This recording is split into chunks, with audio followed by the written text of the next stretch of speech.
Hello, welcome to Square Based. I'm your host, Rob, and in this video, I'm going to give you an event recap of the event I just held here at the TSN Arena. This is the first video like this I've made, so let me know what you think about it. I normally run a lot of Old World events here and will probably attend a few events myself.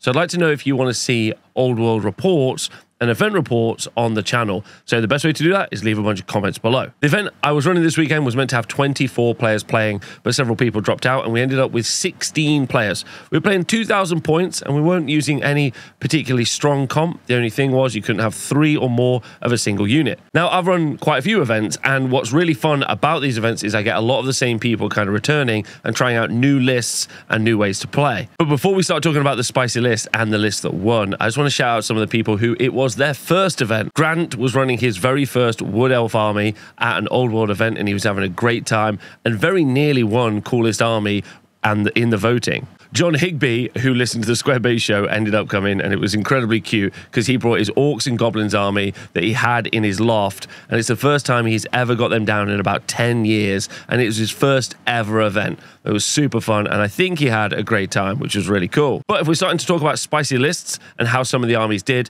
I was a big fan of all of the lists that started to do really well. First up, we're going to talk about Ed and his Skaven list. Now, Ed is running a really unique Skaven Cloud list. In his list, he had a level 4 Greyseer. He chose the Law of Demonology and he took 3 Obsidian Lodestones. A second Greyseer, also level 4 with Battle Magic. A Skaven Chieftain that was his Battle Standard Bearer with the Storm Banner and the Shadow Magnet. And a Warlock Engineer with the Ruby Ring of Ruin and Battle Magic. For core, he had 2 units of 20 Clan Rats, 1 unit of 10 Giant Rats, and another unit of 10 Giant Rats. And finally, a unit of 3 Rat Swarms. The big trick with this army was his unit of 19 Gutter Runners, another unit of 8 Gutter Runners, 8 Warlock Jezzails, and then 10 Poisoned Wind Globadiers. I won't lie, Ed was giving it the big one. He was telling everyone how he's going to defeat them and knock them down, and then unfortunately lost a couple of games. I'm joking about Ed.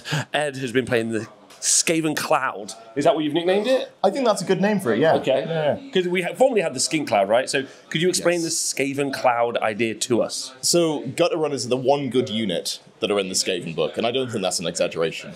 So you take as many as you can feasibly fit in, which is 19. You then add a character, a Demonology level 4 Greyseer, and you give that the Lore Familiar, so you pick Steed of Shadows and Demonic Vigor. You also give it 3 Obsidian Lodestones, so it is Magic Resist 3. On top of that, you've got the Skaven Chieftain Battle Standard Bearer.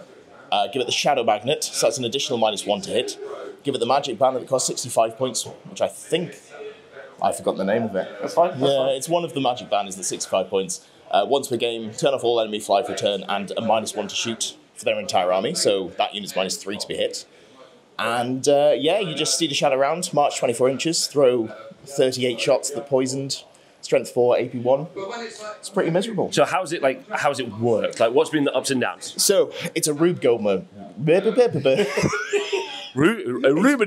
5 games in. It's a Rube Goldberg machine. Yeah. So if it all works, there's nothing that can be done about it. If it doesn't work, you get shot by Richie, who's looking at me from off camera, and your entire 850-point unit flees off the board turn 2 before you get to turn 2. So it's incredible fun. Okay, good. And how has the event been generally today? Great. I mean, Rob runs okay events, I guess. But no, it's fantastic. I've enjoyed every game, apart from playing against Richie. Yeah, it's fun. Yeah. All right, thanks very much, Ed. I'm sure we'll hear more about it on Ed's YouTube channel, which is Close Order. There you go. Thanks, Ed. See you soon. The next list was a Chaos Dwarf list, and this was being run by Tom. Tom has previously won the coolest army an event before with his Beastman army. And so when he turned up with his Chaos Dwarf army, I knew it was going to be special, but I was not ready for how it looked. He did eventually end up winning coolest army again with the Chaos Dwarf army, which was super fun, and was battling on the top table in the very final match, only losing by a few hundred points against our eventual winner, Jack. Tom's list, he was running a Black Orc War Boss mounted on a Wyvern with a Trollhide Trousers, an Enchanted Shield, and the Effigy of Mork. He had a Hobgoblin Khan with a Ruby Ring of Ruin mounted on a Giant Wolf, another Hobgoblin Khan with a Great Weapon and the Charm Shield, and then a Sorcerer Prophet, a level 4 wizard, choosing the Law of Demonology with the armor of Meteoric Iron, Obsidian Vambraces, the Mantle of Stone, the Talisman of Protection, all mounted on that Bale Taurus. For core, he had a unit of 12 Black Orc Mob, a unit of 40 Hobgoblin Cutthroats, and a unit of 10 Infernal Guard with Fireglaves. For special, he took 2 Hobgoblin Bolt Throwers and the Iron Demon War Engine that's been made hellbound with a Steam Cannonade. And in rare, a unit of 5 Hobgoblin Wolf Riders. Tom did say he thought that the best parts of the Chaos Dwarf roster was actually the Orcs, but let's listen to him tell you all about them. Hello, I'm joined by Tom, winner of Coolest Army, and I will put some videos up now. Tom, Chaos Dwarfs, what made you want to build that army? I've always been in love with Chaos Dwarves as a faction. They disappeared off the shelves, what, 20 years? Something like that. And Lost Kingdom, for me, just captured the aesthetic without looking the same. And I just love them. I think they're great. Playstyle as well. You were playing right at the end against Jack for like winning the event. How did you feel about the army play-wise? Yeah, it's incredible. People who say legacy armies don't work aren't trying hard enough. Simply put. Bold. No, I know that's bold, but come on, they're winning. The only thing that feels bad is the worst things in the army are the Chaos Dwarfs. Yeah. Other than that, though, they're great. So what were the MVPs in your army? The Hobgoblins. Oh. Strangely, there's a brick of 40 Hobgoblins on my list that is Leadership 10, which becomes functionally immovable at that point. We're seeing a lot of dragons, a lot of large targets, and 40 shots coming at you is a terrifying prospect. And it keeps a lot of people abated, and it costs 200 points to do so. Wow. So it's a really good points denial. The whole list is points denial from top to bottom. And it's just using all those little incremental things together. Is that like a current tactic, do you think, that people are going for? So I was talking to some Age of Sigmar teams players, and they were saying that as soon as you stop thinking about armor saves and trying to make them better, and start trying to think about stopping being hit, you're winning the battle. Okay. And that's what I tried to do in this list. And how do you do that? FG of Mork is the first big one on a war boss. Yeah. -1 to hit in combat. And Storm of Ash on the Sorcerer Prophet with another -1 to hit bubble. He held off a Chaos Dragon for 4 turns. Oh. The Wyvern did. It's just a case of, okay, that's a really big, scary dragon, but if you can't hit me, it doesn't matter what you've got. You know? So that's the idea behind it. And it worked. It worked. Do you have a favourite game from the weekend? Yeah, against Orcs and Goblins. It's just a player thing. There's not a single Orc and Goblin player on the planet who isn't just slightly mad. And, no, I played against Toby. He's a great guy. And it's he is mad. Yeah, he's mad. And it's just one of those, every time something bad happened and went back into him, he laughed, which made it fun. You know, it's just a hilarious game. It was really good fun. All right, well, thanks very much. This was a fantastic looking army, and I was really happy to see Tom again showing off that absolutely insane hobby and putting it on the table, and it was just really fun. I think everyone enjoyed playing against them. The next player we're going to talk about, I think, needs no introduction. Richie, with his Dwarven army, has won best overall at the TSN Arena 3 different times. He's got Coolest Army, he's had best sports, he's done really well at generalmanship, and he generally is the pinnacle of the hobby, in my opinion. He was running the brand new Dwarven roster, using all of the special rules that are found in the new Arcane Journal. He also savagely beat Ed and made it so his Skaven list wouldn't work, which was genuinely very funny. In Richie's list, he was using the Royal Clan Dwarven Mountain Holds. He had a Thane that was the Battle Standard Bearer, with the Master Rune of Grungy, the Rune of Battle, and the Stroller's Rune, mounted on Shield Bearers. Also equipped with the Master Rune of Gromril, the Rune of Preservation, and the Rune of Fury. He also had the Anvil of Doom, with a Rune of Preservation, a Runesmith with 2 runes of Spellbreaking. I think his MVP was a Thane with a crossbow, with the Rune of Rapid Fire, the Rune of Accuracy, and the Master Rune of Burning Flame. For core, he had a unit of 17 Longbeards that were drilled, a unit of 16 Longbeards, that were also drilled. He had the good old Dwarf car, 2 Grudge Throwers, 1 with the Rune of Forging, and 1 with the Rune of Forging and the Rune of Reloading. A unit of 10 Iron Drakes, and a unit of 5 Rangers. Richie only lost 1 game against our champ Jack. Let's listen to Richie talk about how his army works right now. I'm joined by Richie, as you can see, much more handsome than me. Richie was running Dwarves. Yeah, so I was running the Royal Clans, which is my first outing with them. So they've been quite fun. It's been quite nice to actually be able to kill some big stuff, because they get the +1 strength from the charge. Nice. You have your own move named after you now, the Richie Yeet. Could you explain it to us? Right, so basically it is a combination of a Anvil, a Stroller's Rune, which gives the unit Vanguard, and then being in marching column. So you can just yeet a unit 27 inches, turn 1. So yeah, it's pretty nice. Just an inch away from a gun line. It's handy. Yeah, how are you feeling about the new Dwarfs? Yeah, I do really like him. It's I don't think I took enough shooting in my list today, unfortunately. I was really happy with my placing, did really well. I managed to come second, which was nice. Incredible, incredible. Well done. I do feel that a little bit more shooting would have been quite nice. It's the problem with the Dwarves, if you let anyone else kind of take the lead in the game and they're the ones that are dictating the terms, then you're on the back foot where you need to try and take back control of that. So I think going to take a little bit more shooting, a little bit less combat, because the combat is really good. Like weapon skill 5 on the Longbeard, strength 7 on the charge with them as well. Wow. So I think combine that with a little bit more shooting, I think we're good. That's really interesting. And you had a good weekend? Yeah, it's been great, absolutely good.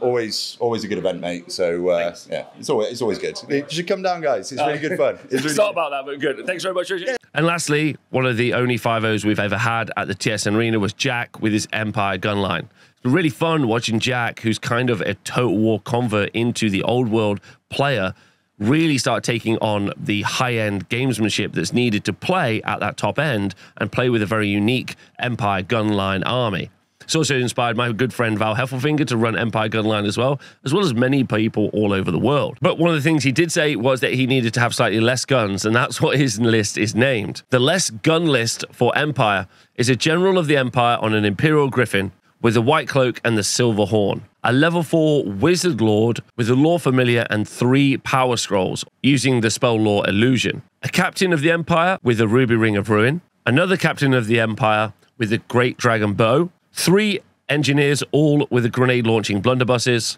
2 units of 6 Empire Knights. 11 Archers, 9 Archers, 6 Archers, 3 Great Cannons, and 2 Hellblaster volley guns. Let's listen to Jack tell us all about how his lists work. I'm joined by Jack, famous on the internet as the Empire Gunline guy. How you doing? Hated. Yeah, yeah, good mate. So you're playing today with your Empire Gunline again. Have you made any changes over the past few months? Yes, I have. Found that too many guns, too many small arms fire. So I've introduced some counter punch, which has worked really effectively. And what is that? It's 2 units of drilled knights. So they head on the flanks, and the big battle chicken, which is the MVP in almost every game. It's just a bully. Basically, it picks its matchups with its fly movement and bullies flanks. Avoids the big nasties, leave them to the cannons. Mm-hmm. But yes, MVP. Okay, great. So what's your experience like? Do people like playing against Empire? How you find it? Yeah, it's interesting because the cannons work differently in 8th edition. So there's some maybe sometimes a bit of feel bad about the way they interact with the woods and the hills. But just have a chat before the game, and everyone's usually sound. So how's your weekend been? Who you played? How have the games been? It's been amazing. It's always amazing here. It's like a vibe. Everyone's vibing. Everyone's kind. Everyone's like friendly. The game's been awesome. The first game against Bretonians, the cursed Green Knight, obviously, which you hate the Green Knight, right? The Green Knight. The Green Knight's awful. I mean, I've got some strong opinions about why it should be involved in competitive play. Okay. I don't want to get into it, so I'll leave it. But yeah, it's filthy. Really cool guy. Really good matchup in the second match against Orcs and Goblins on Mountain Pass. It's really favoured for me with the long lines of sight. Really cool guy as well, Toby, like sound guy. Third match, Combat Dwarfs. It's a famous Richie. No, third match against Mia. Oh, Mia. Amazing matchup for me, again, because he hasn't got the speed. And he didn't have the tools to deal with the illusion magic. And then the raid boss, Richie, in the 4th game. The big end boss. The absolute raid boss. I prepped for the game in my head, having a coffee this morning, like, I think he's going to do this. I think he'll veto this map. He's like, nah, I knew you were he even says to me, cold, he's like, I knew you think I was going to pick this map. And I was like, oh, we got a game. Wow. We got a game. And he's like, reverse flank me. He refused flank me on the left, used the tower as a block in the line of sight. Genius. Then got the first turn. It was amazing game. He's a cool guy, and first time I played, but I understand why he wins every game now. I understand that he's a killer, and it's also sound as fuck as well. Any advice to people out there wanting to start playing Old World at tournaments? Yeah, my advice would be think about what you're going to come up against when you're writing your list. Think about lean into something.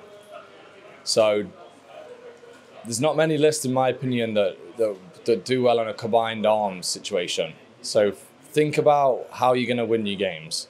If you're a gun line, like get the guns, but also think how you're going to protect the guns. Give the units a role in your list. Use every one of those 2,000 points. That's my advice. Great advice. Thanks very much for doing this. Yeah, I appreciate you, man, as well. Great guy. Legend. Great guy. Overall, it was a really great weekend. And my favorite part about the weekend, which I said during the briefing, was that it felt like there was a real atmosphere of collaboration. Several of the players have been before. Special shout out to Sid, who started trying to run events down in London. Go check them out if you can. They're at the Bad Moon Cafe. I've got a massive amount of love for the Knights of Shire guys, Richie and Tom. They always turn up with this absolutely insanely good energy, and they're always really collaborative on the tabletop. There was loads of lovely people who are playing all sorts of new lists and trying out new things that have either played before or it was their first time. And I actually loved that energy and experience, and it made me really enthusiastic. I've got another event next weekend with 24 players, and it's completely sold out. So I'm super hype about just seeing the old world on the tabletop. But the thing for me, probably to shout out about, is the players seem to be having the absolute best time. There's no sad faces or flip tables, not that I really see that at events anyway, but everyone was just having fun, and they were having fun because the old world is a really great and fun game to play. And I think that was pretty cool, to be honest. I hope you like this video. Let me know what you think and what sort of stuff you'd like to be included in videos in the future like this. But hopefully you've enjoyed it, and I'll try and bring you more as time goes on. Thanks very much for watching Square Based, and I hope you enjoy this. See you soon.